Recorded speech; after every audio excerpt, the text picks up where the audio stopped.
Hello दोस्तों, नमस्कार। एक बार फिर से स्वागत है आपका मेरे यूट्यूब चैनल पे। तो दोस्तों, जैसे आप सबको ही पता है कि कल हमारा ईडीओ का एग्ज़ाम हो चुका है और इस एग्ज़ाम को लेकर आप सबके मन में यही है कि इसका कट ऑफ क्या रहेगी। लेकिन मैं इतना कहना चाहूँगा, कट ऑफ के बारे में हम लास्ट में बात करेंगे। सब लोगों ने इसमें मैं थोड़ा अभी आंसर में बता देता हूँ कौन-कौन से किस-किस के आंसर हो सकते हैं, पॉसिबिलिटी जो है। बाकी आप लोग भी अपने एंड से चेक ज़रूर करना।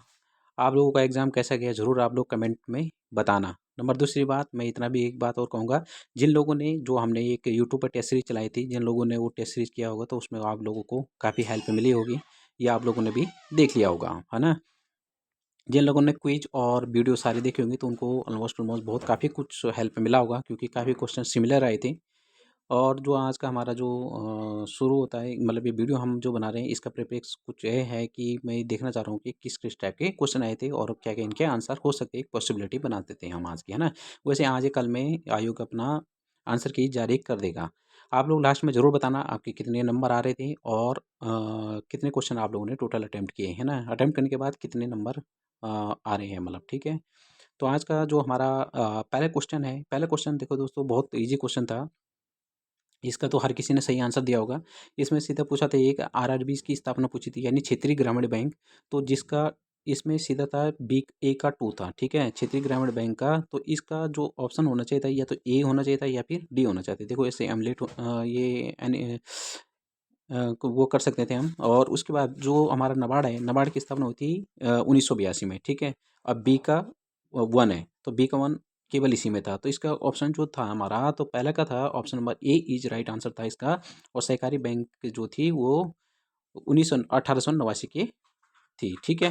नेक्स्ट क्वेश्चन हमारा इसमें है, निम्नलिखित में से कौन-सा एक प्रकार का प्रीपेड खाता है जिसमें उपयोगकर्ता भविष्य में किसी भी ऑनलाइन लेन-देन के लिए अपना पैसा जमा कर सकता है, ठीक है? तो अब इसको क्या कहते हैं ये ज़रूर देखना हमें। इसे ई-वॉलेट कहते हैं, ईपीएफटी कहते हैं, आरटीजीएस कहते हैं या एनईएफटी कहते हैं। तो इसमें एक ही आता है दोस्तों, वो है ई-वॉलेट। ई-वॉलेट में हम अपना पहले ही पैसे स्टोर करते हैं और ताकि हम उसे बाद में कहीं भी तुरंत पे कर सकते हैं, है ना? तो ई-वॉलेट ही राइट आंसर हो जाएगा। क्वेश्चन नंबर आज का नेक्स्ट है, तीसरा था, प्रत्येक सब के लिए और सब प्रत्येक के लिए किसका आदर्श वाक्य है? तो ये सहकारिता का ही था जिसके लिए हम पढ़ रहे थे, कोऑपरेटिव का ही वो था, आदर्श वाक्य है। नेक्स्ट क्वेश्चन है, क्वेश्चन नंबर चौथा है कि विश्व दुग्ध दिवस किस दिन मनाया जाता है? तो ये आई होप सो सबने किया होगा। तो 4 का हो गया, option number C is right answer हो जाएगा। उसी तरह क्वेश्चन नंबर 5 का था, अर्थशास्त्र के जनक कौन थे? तो ये एडम स्मिथ, इसका भी लगभग सबने किया होगा क्योंकि ये भी काफ़ी बार कॉमन क्वेश्चन है। कुछ तो कॉमन है लेकिन कुछ क्वेश्चन अच्छे खासे हैं। क्वेश्चन नंबर 6 है, जैसे कि उत्तराखंड में उपभोक्ता मूल्य सूचकांक का आधार वर्ष कौन-सा है? तो ये है ऑप्शन नंबर सी, इसका राइट आंसर हो जाएगा। फिर हो जाएगा जैसे कि भारतीय लघु उद्योग यानी सिडबी की स्थापना कब हुई थी? तो दोस्तों इसका भी राइट आंसर बी हो जाएगा, यानी ये हमने भी कराया था और क्वेश्चन मतलब काफ़ी आए हैं उनमें से, आप लोग ज़रूर चेक करना।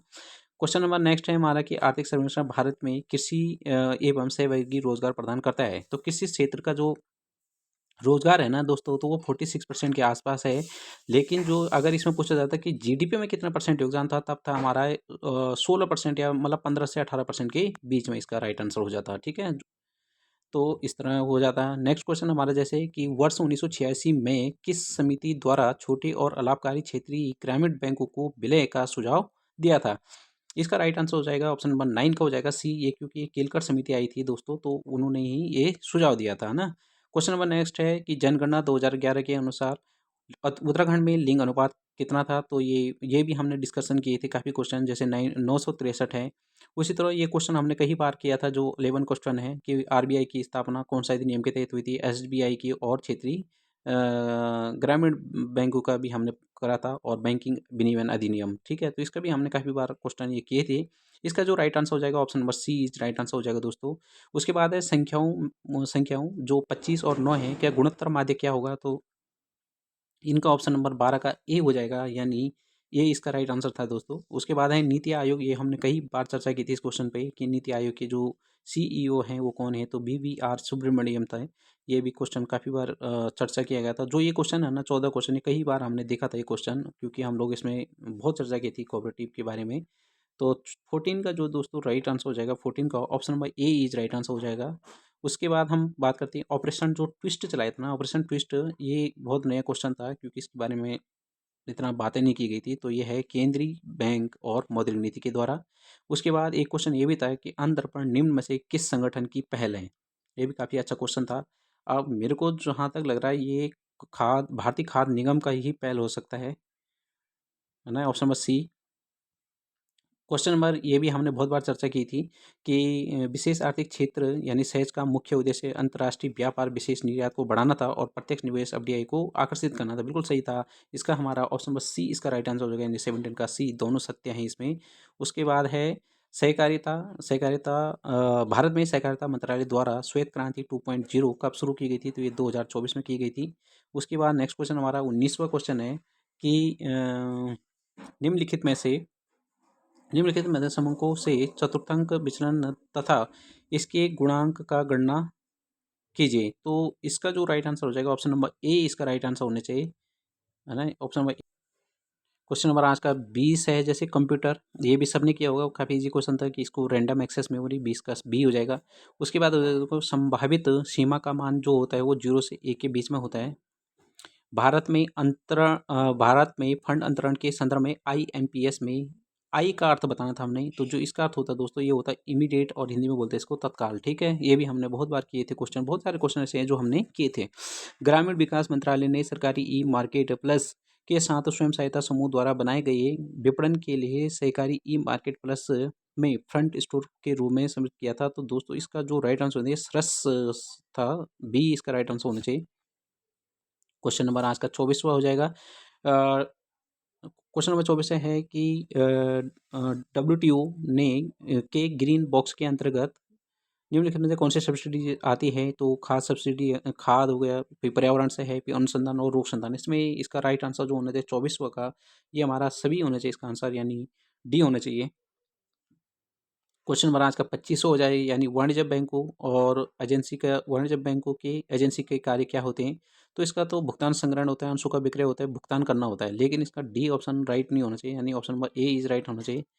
और फिर है हमारा इसमें क्वेश्चन नंबर है आज का, हाँ ये क्वेश्चन काफ़ी अच्छा था और ये थोड़ा सा सोचने योग्य क्वेश्चन था भाई, कि इसका आंसर क्या होना चाहिए, है ना, क्योंकि क्वेश्चन का थोड़ा एक्यूरेट आंसर तो मेरे को लग रहा, जो अकॉर्डिंग टू मी, मैं बता देता हूँ इसका आंसर जो होना चाहिए, अकॉर्डिंग टू मी बता रहा हूँ कि इसका आंसर क्या होगा। बाकी आप लोग भी ज़रूर बताना है कि आपने क्या किया है। मेरे को लगता कि इसका शायद ऑप्शन नंबर बी होना चाहिए इसका, क्योंकि खनन का ही सबसे कम होगा इसमें, लग रहा है मुझे। बाकी आप लोगों ने क्या किया ये जो बताना है, थोड़ा डाउट क्वेश्चन है, एकदम एक्यूरेट आंसर इसका नहीं है। क्वेश्चन नंबर आज का सब्ट्रैक्ट इसका सही आंसर हो जाएगा 2010। फिर जेड ई डी है ना, 28 का था हमारा, ये एमएसएमई को प्रतिस्पर्धा को टिकाऊ और बढ़ावा देना चाह रहा था ये, इसका ऑप्शन नंबर ए हो जाएगा, option number A is right answer. उसके बाद है गूगल डॉक्स में जो फाइल हम डिजाइन करते हैं, मतलब ना उस दस्तावेज को क्या कहते हैं, तो ये इसका option number C is right answer, इसे टेम्पलेट कहा जाता है। अब ये क्वेश्चन ये है, ये क्वेश्चन भी बड़ा टिपिकली क्वेश्चन है, मतलब अच्छा क्वेश्चन, लॉजिकल क्वेश्चन है। अब हरित क्रांति से संबंधित होने चाहिए, तो मेरे को लग रहा है इसका चिदम्बरम सुब्रमण्यम होना चाहिए। और एक ऑप्शन इसमें गैरी रुकविन होता है, होना भी ये भी सही लग रहा है, लेकिन ज़्यादा जो आंसर रहेगा एक्यूरेसी इसका option number A is right answer हो जाएगा। उसके बाद है सरकार के डिजिटल क्रांति प्रयासों के संबंध में जैम के 3 तत्व कौन से हैं, तो ये होना चाहिए जन, आधार और मोबाइल होना चाहिए, ऑप्शन नंबर सी। नाबार्ड की स्थापना शिवरमन समिति। और फिर था इसका नेक्स्ट किसान क्रेडिट कार्ड, ये नाबार्ड ने दिया, नाबार्ड के द्वारा शुरू किया गया था, मॉडल दिया था। फिर था हमारा ये क्वेश्चन भी हमने कई बार बोला था कि इसका जो डब्ल्यू का आविष्कार किया था, मतलब ये मैं इसका नाम बोल ही रहा था, टिम बर्नर्स-सी ने किया था। जिन लोगों ने सारी वीडियो देखी होंगी उनको हेल्प मिली होगी, और वो लोग अच्छा बता भी देंगे फीडबैक अगर आप लोगों को अच्छा लगा होगा तो। जैसे ये भी है 35वां है कि CACP, मतलब इसका जो MSP का वो करता है, तो ये CACP करते हैं, ठीक है, यानी कृषि लागत एवं मूल्य आयोग करते हैं। उसके बाद है दोस्तों आंकड़ों को सममित करने के लिए कौन सा युग्म सही रहेगा, तो option number A is right रहेगा। क्वेश्चन नंबर 37 को हो जाएगा, option number C is right answer रहेगा। और फिर है SDG, अब SDG का option number B right answer होना चाहिए, और SDG से। और फिर है दोस्तों हमारा यूनिवर्सल, क्या है, ऑप्शन नंबर नहीं, क्वेश्चन नंबर 39 का होगा यूनिवर्सल यूनिवर्सल रिसोर्स लोकेटर यानी बी इसका राइट आंसर होना चाहिए। भारत में सार्वजनिक विनिवेश के लिए ये अनुसार बी इसका राइट आंसर होना चाहिए। फिर है हमारा जो भारत में भंडारण निगम था इसके लिए जो वो आया था भंडार अधिनियम है ना, तो ये होगा इसका 1955 ही होना चाहिए इसका। नेक्स्ट क्वेश्चन है, क्वेश्चन नंबर है हमारा है नीति आयोग केवल एक सलाहकार प्रबुद्ध हो इसके पास धन आवंटित करने के लिए का अधिकार नहीं है। बातों से ये केवल थिंक टैंक है और ये कोई धन आवंटित नहीं करता है, ये भी सही बात है। ऑप्शन नंबर ए इसका राइट आंसर हो जाएगा। जो साथ ही ई पोर्टल था दोस्तों ये शिक्षा से रिलेटेड था। क्वेश्चन नंबर आपका 43 हो जाएगा, किस वर्ष भारत की केंद्र सरकार द्वारा केंद्रीय सांख्यिकी संगठन की स्थापना हुई थी? तो ये हुई थी मई 1951, राइट आंसर हो जाएगा CSO। क्वेश्चन नंबर आज का हमारा रहेगा 44 का आंसर रहेगा जो 44 का रहेगा ऑप्शन नंबर बी इसका राइट आंसर हो जाएगा। Option number B is right answer. फिर है श्रेणी रेंज एक विश्वसनीय मापक नहीं है, तो 45 का विचलन राइट आंसर होना चाहिए बी। फिर है क्वेश्चन नंबर आज का 46 का होना चाहिए दोस्तों डी, यानी कारण और प्रभाव संबंध निर्धारित नहीं करते। लॉरेंज वक्र आ गया था, लॉरेंज वक्र के बारे में 47 का जो राइट आंसर हो जाएगा हमारा दोस्तों ये हो जाएगा सी, ऑप्शन इज राइट आंसर। फिर आ जाएगा हमारा क्वेश्चन नंबर 48 का हो जाएगा राइट आंसर हो जाएगा सी, यानी एक एक दो दोनों ही इसमें क्या हो जाएगा, गलत हो जाएगा। सी राइट आंसर होगा। हाँ, डिजिटल भुगतान के लिए सुरक्षित तत्काल भुगतान प्रणाली है 123, बिल्कुल।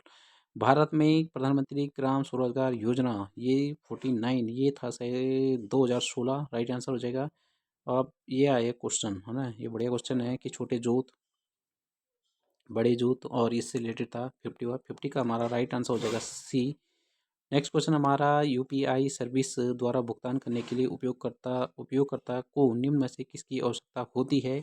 तो 51 का जो होना चाहिए ऑप्शन नंबर सी होना चाहिए, इसका राइट आंसर होना चाहिए सी। ठीक है, पीएबी का। फिर है सूक्ष्म यानी एमएसएमई के लिए ये था हमारा डी यानी 25 करोड़।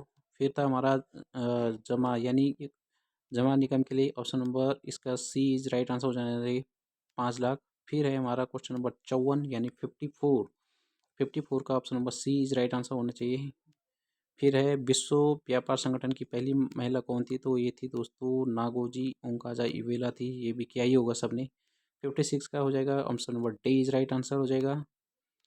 फिर हमारा 57 का है हमारा, एक मिनट, 57 को हो जाएगा option number 4 is right answer हो जाएगा, यानी येलो क्रांति खाद से हो जाएगी। फिर हो जाएगा ग्रे क्रांति हो जाएगा ऊन से, रजत क्रांति हो गया अंडा से, भूरी क्रांति हो जाएगी कॉफ़ी से। ठीक है, फिर हमारा है मानव विकास सूचकांक में जो उच्चतम मान होता है वो 1 होता है। नेक्स्ट क्वेश्चन हमारा सहकारी समितियाँ जो थी उनके लिए जो अधिनियम बना था बाद में वो 1912 था, पहले वो 1904 के तहत ही काम कर रहे थे है ना। बाद में पहली बार पंचवर्षीय किसी 5 क्षेत्रीय ग्रामीण बैंक ये भी बहुत बार किया था, तो 2 अक्टूबर 1975। तो दोस्तों ये थी हमारे आज यूनिट 1, 2, 3 के हमने इसमें क्वेश्चन संभावित क्वेश्चन देखे हैं। आप लोग ज़रूर बताना आपके कि इन 60 में से कितने आ रहे हैं, कितने सही हो रहे हैं। जिन लोगों के अप्रोक्स 40 भी आ रहे होंगे ना सही, तो ठीक ठाक स्कोर है दोस्तों। 60 में से 40 आना, क्योंकि ये लग तो घर पे तो ये चीज़ सबको लग रहा होगा, लेकिन जो अब वहाँ पे हम लोग जाते हैं परीक्षा जब देते हैं, अगर घर में हमारे इस 60 में से 45 नंबर आ रहे हैं ना, तो ये मान के चलो आप 5 या 6 नंबर तो कम कर ही लो।